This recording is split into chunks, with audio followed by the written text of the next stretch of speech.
பெண் பிள்ளைகளுக்கு வந்துட்டு ரொம்ப டைட்டா போனி டெயில் போடுவாங்க. அது வந்துட்டு ஸ்ட்ரெஸ் ஹேர் லாஸ் சொல்லுவோம். முடி இழுத்து டைட்டா நிறைய பேருக்கு நெத்தியே இவ்வளவு தூரம் ஏறி போயிருக்கும். இந்த பெண் பிள்ளைகளுக்கு நெத்தி வந்து இவ்வளவு தூரத்துக்கு ஃப்ரிஞ்சஸ் சொல்லுவோம். அந்த மாதிரி ஏர் நெத்தி இருக்குன்னா அதை வெட்டி விட்டு பழக்கணும்.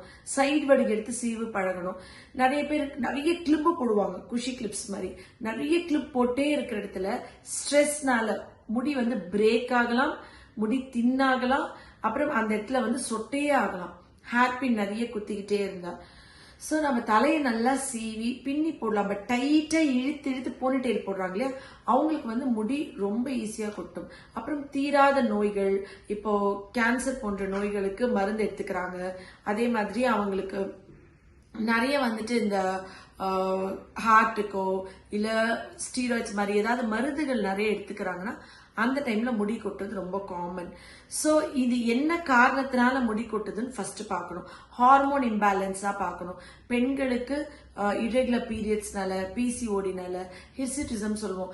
அன்வான்டா இங்கெல்லாம் முடி வளரும், வளர வேண்டிய இடத்துல முடி கொட்டும். அவங்களுக்கு வந்து அது பேலன்ஸ் மாதிரி வரும்.